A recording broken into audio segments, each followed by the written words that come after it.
Sekarang pun kita ada di masjid, boleh jadi banyak lumuran dosa yang pernah kita lakukan. Ya, tidak ada yang sempurna. Ada kesalahan, mungkin sebelum berangkat ke sini ada dosa yang diperbuat. Ada kesalahan yang dilakukan. Jangan tunggu untuk bertobat dengan mengakhirkan di akhir waktu.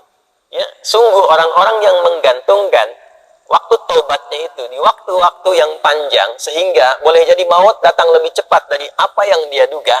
Orang-orang seperti itu mohon izin tidak dapat mendapatkan kesempatan tobat dengan maksimal. Maka kalau kita sadar berbuat salah, kata Allah, hei, jangan malu untuk kembali kepadaku, karena aku la Ghafurur Rahim.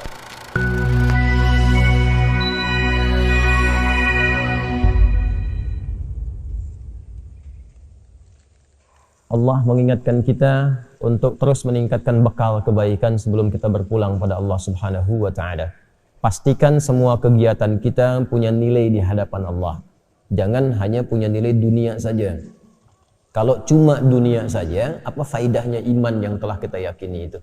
Apa bedanya antara orang beriman dengan yang belum beriman? Maka pastikan bukan hanya sholatnya, tapi semua aktivitas hidup kita. Makan kita punya nilai di hadapan Allah. Berpakaian punya nilai di hadapan Allah. Berkendaraan punya nilai di hadapan Allah. Semua kegiatan yang memiliki nilai di hadapan Allah itu disebut dengan hasanah namanya. Disebut dengan hasanah. Karena itulah kemudian ketika kita mengerjakan satu perbuatan, seperti saya mau minum misalnya, maka saya niatkan minuman ini untuk mendapatkan ridha Allah. Ya, maka saya katakan Bismillahirrahmanirrahim, kemudian saya minum. Maka kalimat Bismillahirrahmanirrahim itu yang menjadikan aktivitas minum itu punya nilai di hadapan Allah. Minumannya sama dengan yang diminum siapapun. Ya, menghilangkan haus fungsinya. Jadi hausnya hilang, tapi apakah dengan hilangnya haus itu Allah memberikan nilai tidak? Ada amal solehnya enggak? Bismillahirrahmanirrahim punya nilai itu. Itu yang dimaksud hadis Nabi, kullu amrin dzibalin la yubda'u fihi bi bismillahirrahmanirrahim fahuwa abtar. Ya, setiap perbuatan baik, ingat yang baik ya, bukan perbuatan buruk. Bukan korupsi pakai bismillah misalnya, tidak, enggak boleh itu. Ya, mencuri pakai bismillah, tidak. Semua perbuatan baik. Dzibalin itu yang dibenarkan oleh akal dan hati kita itu benar. Jadi sesungguhnya kalau orang berbuat salah, hatinya pasti menolak. Ya, hatinya menolak, itu bal. Ma fi balika. Apa sih yang ada dalam hatimu itu? Ya. Kan saya sering katakan begini kalau ingin menguji ya. Anda keluar dari masjid untuk ngetes, bukan dilakukan terus, bukan ya.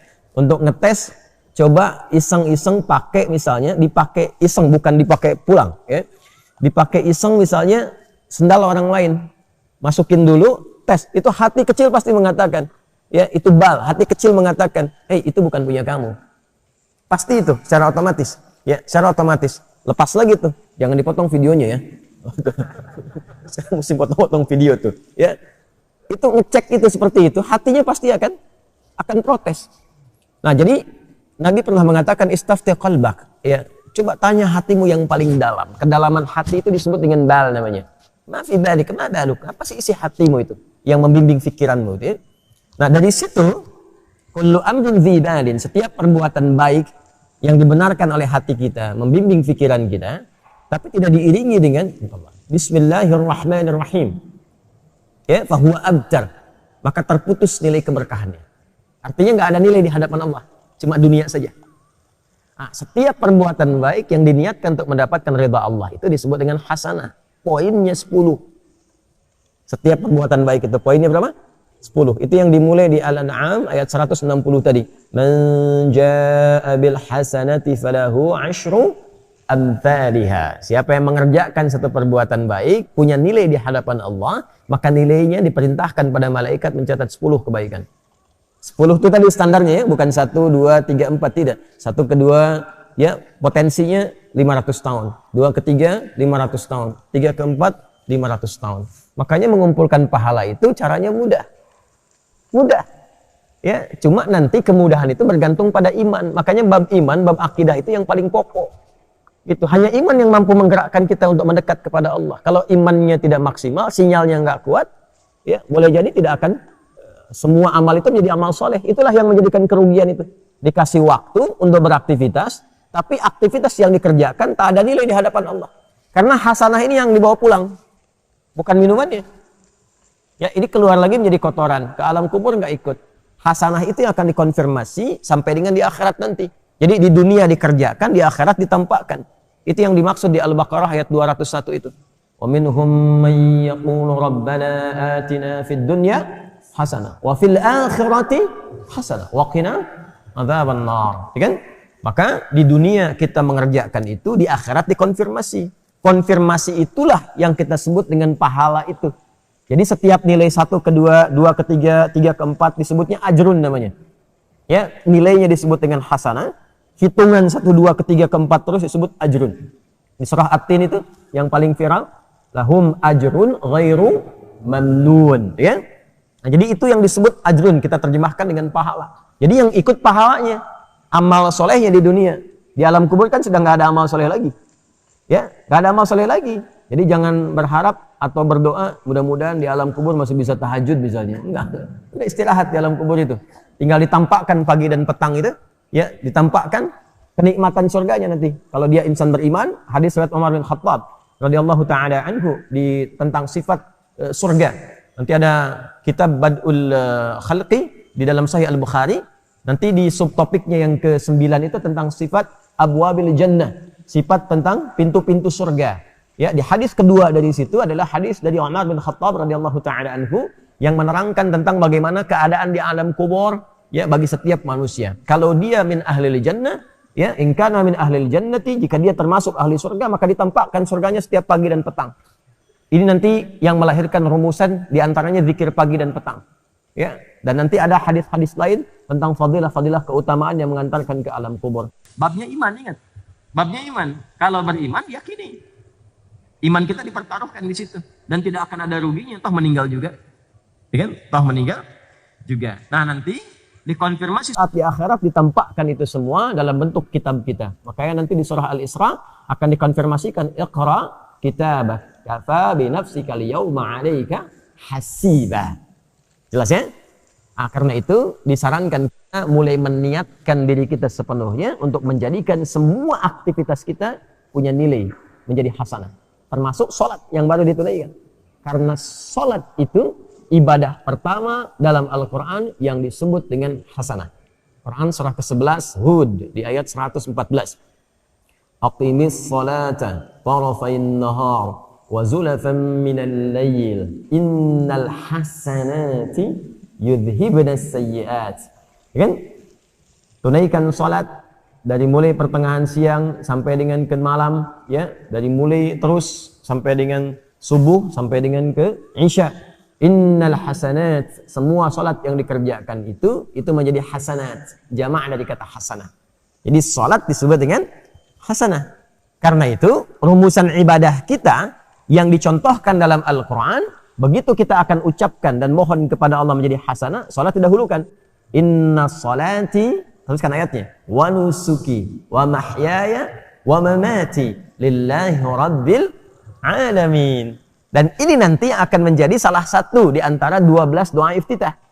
Doa iftitah itu ada 12. Nanti di Sunan Abu Daud yang sangat menyenangi doa ini, itu di antaranya sahabat Ali bin Abi Thalib. Sayyidina Ali bin Abi Thalib radhiyallahu taala anhu itu sangat senang dengan doa ini. Beliau membaca dalam salatnya itu, wajjahtu wajhiya lilladzi fataras samawati wal arda hanifan musliman wa ma ana minal musyrikin. Inna salati wa nusuki wa mahyaya wa mamati lillahi rabbil alamin. La syarika lahu wa bidzalika umirtu wa ana minal muslimin wa ana awwalul muslimin, dengan dua riwayat. Nanti yang Abu Hurairah itu yang meriwayatkan yang Allahumma ba'id, yang Ali bin Abi Thalib yang meriwayatkan wajjahtu. Yang di situ terdapat inna salati. Jadi kita berikrar ke, bukan hanya salat kita, semua ibadah kita. Semua ibadah kita, wa nusuki, wa mahyaya, semua kegiatan hidup kita. Ya, wa mamati, sampai kita wafat. Jadi barusan tuh kita berikrar, selesai salat subuh, mulai selesai subuh ini, semua kegiatan kita mesti punya nilai di hadapan Allah Subhanahu wa taala. Itu ikrarnya. Jangan sampai berbuat maksiat. Awas, hati-hati. Maka ditutup nanti di ayat 165-nya. Awas, di ujung ayatnya nanti, inna rabbaka sari'ul iqab wa innahu ghafur rahim. La ghafurur rahim. Hei, ingat ya, kalau kamu berbuat salah, Allah itu cepat hukumannya. Tapi dalam saat yang bersamaan, Allah sangat maha pemaaf dan pengampun dari segala dosa-dosamu. Maksud rangkaian ayat ini begini, Nggak ada di antara kita yang sempurna. Sekarang pun kita ada di masjid, boleh jadi banyak lumuran dosa yang pernah kita lakukan. Ya, tidak ada yang sempurna. Ada kesalahan, mungkin sebelum berangkat ke sini ada dosa yang diperbuat. Ada kesalahan yang dilakukan. Jangan tunggu untuk bertobat dengan mengakhirkan di akhir waktu. Ya, sungguh orang-orang yang menggantungkan waktu taubatnya itu di waktu-waktu yang panjang sehingga boleh jadi maut datang lebih cepat dari apa yang dia duga. Orang-orang seperti itu mohon izin tidak dapat mendapatkan kesempatan taubat dengan maksimal. Maka kalau kita sadar berbuat salah, kata Allah, hei, jangan malu untuk kembali kepadaku. Karena aku adalah Ghafurur Rahim.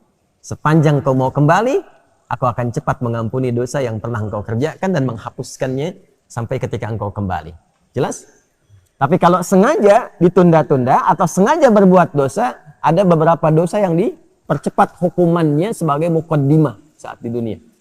Bukan balasan aslinya, sebagai muqaddimah. Muqaddimah itu pun karena ada rahmat Allah di dalamnya untuk mengingatkan dia supaya kembali lagi. Ya.